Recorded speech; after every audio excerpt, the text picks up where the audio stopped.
Alright, last but not least, I'm back for Hollywood Exes. Season 3, Episode 4. Alright, so we start out with Drea visiting Nicole. She asked Nicole if she can have the wedding at her place. Well, Nicole has a beautiful house in Beverly Park, so Nicole agreed. She's happy to help. She asked Drea again about the guy. Why so fast? Who is he? And Drea tells her that they're ready. They don't believe in divorce, so it's a life gamble, and they're ready to fight for it. So she is just kind of really trying to convince the ladies this is what she want to do. This is the man.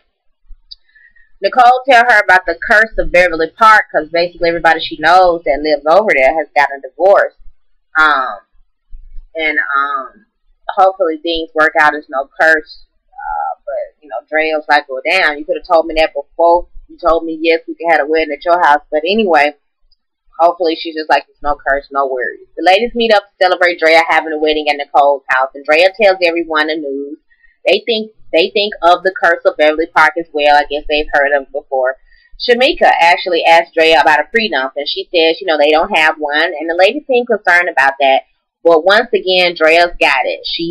Shayna asked the ladies how they feel about their exes dating, and they all chimed in. Shayna seems to be bothered that her ex is dating one of her old friends now, and they all feel like you don't date a friend, but it happens. You just have to be the bigger person in the situation. Shamika said, she would let the friend know. She gonna get him. Just to Drea, Shamika go out shopping. The ladies again address her concern to Drea about not having a prenup, so moving so fast. Drea at this point is frustrated that, it's still a conversation. She tells them in detail how he supported her. She got emotional. He supported her through the divorce situation and everything. And Brian is the one for her. Jessica said, tears are always convincing to her. So she's not going to keep on pushing anymore. And they talk about having more kids. Drea tells them that she wants more kids, but he doesn't. But Jessica agreed, that they don't need more kids. They should just have fun or whatnot. So Drea was like, is anybody going to be on my side, But she just thinks, Jessica's just saying that, y'all should not have more kids. He's got kids and you got kids. Y'all should just live.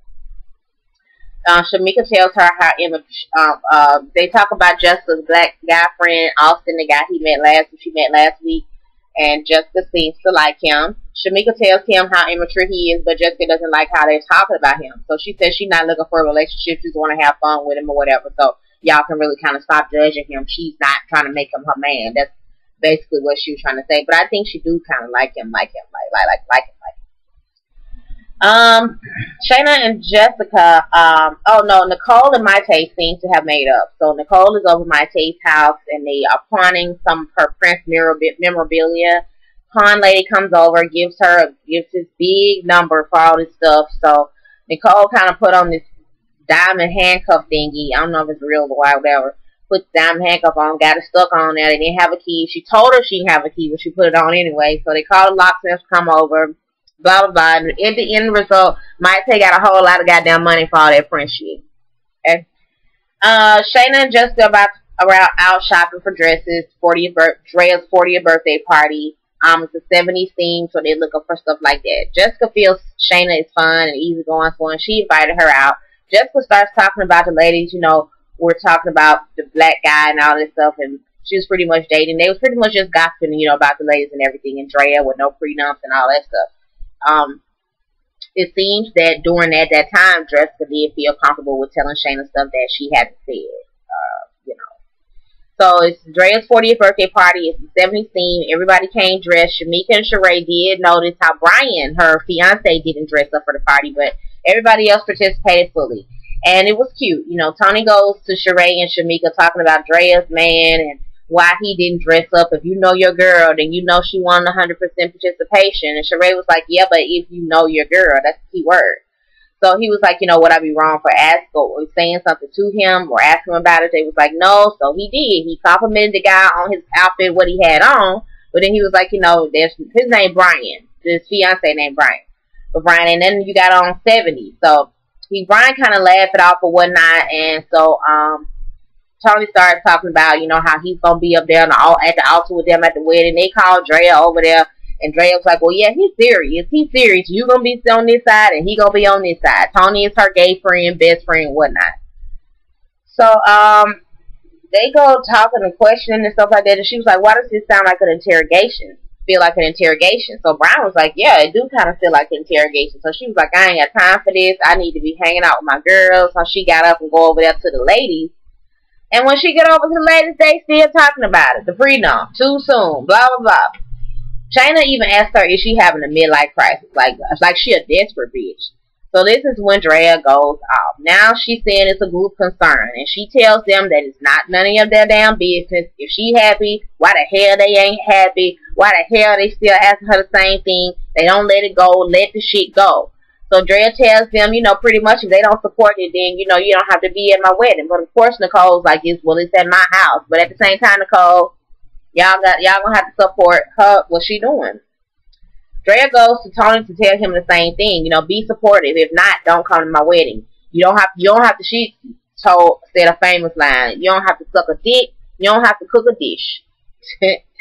She said he is supportive. He will be there. He was just, she got upset and walked off. He was like, this is my bitch. At the end of the day, she my bitch. And he told Brian, like, you fuck over her, I fuck over you. So Brian took offense, got upset, started swelling up, got upset, and started knocking glasses over, and it caused this whole scene. Drea ends up calming him down and telling him why we should just went to Vegas. This is why I said we should just went to Vegas. So now Drea's irritated at her party. Tony is like, she probably mad, and she probably gonna be mad at me for a while, but she's like, this is she keep coming from love doing this.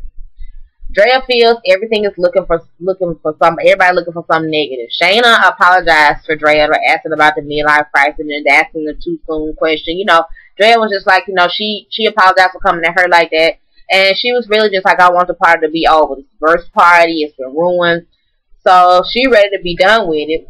Brian come over, he was like, we squashed it, we passed it, they good. Tony say he good, so they both good. So they just kind of like, just let's block it out, act like it never happened.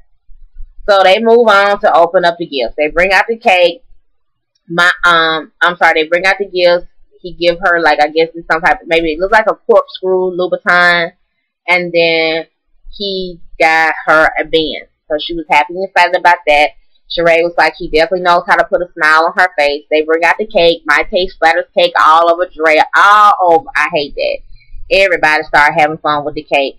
Shayna goes to Jessica to try to play, with the cake. And Jessica pushed her off and snatched her off and, kind of rubbed her the wrong way. And she was reacting, shocked by her reaction. Tony and Drea meet up after that party to discuss the party, and they basically squashed it. But Tony cannot pull another stunt like that, or he will be out of the wedding. So he gotta, even though he is the best friend and whatnot, he gotta play his role. Shayna invites some of the ladies over for a little cooking class, and this is where she shares. Her and Maite and Sheree came over, and Shayna tells them about the situation, at the party with the cake and how Jessica acted. And that, she was just like, to me, she's a fake person. Like, and she's like, I thought she was one way, and she's not really that way. And so she was like, she a fake person, and she's actually like that with all you ladies. So it's like, what you talking about? She was like, so she pulled out her phone, and she showed them a couple of text messages from Jessica. One saying, black and white girls don't mesh. I like black men, but black and white girls don't mesh. And then another text saying that Shamika is a hood rat, like I said, or something like that. So they was like, whoa, Maite was like, I ain't gonna have your back.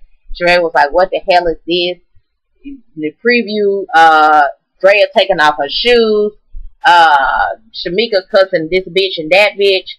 So yeah, Jessica about to feel the wrath. Of course, she not tweeting since this whole episode came on because she a scary ass girl, Just typical racial. This was a real racial ass comment. And even in the preview, she actually said it with cameras rolling. So it's not just a text message to prove that this is obviously how she feels. So maybe I was reading on Twitter, this whole situation was going on. I was, I'm so nosy. I be on Twitter listening and reading and stuff like that. So I was reading on Twitter where they was talking about it, and people was tweeting her, like her and VH1, like, well, maybe Jessica shouldn't be on such an integrated show if she so don't want to be bothered with black black people. You know, and that's so true. Like, seriously, she shouldn't probably be on this show. So I don't like Jessica Canseco anymore, and yeah, I think she the only white girl. She needs to be out of that, especially the fact that she's talking about she's making these racial marks and stuff like that. Like, she don't need to even be acknowledged as a with these women of color. All right, that's my last video. I'll see you guys next week. Like, comment, subscribe, peace.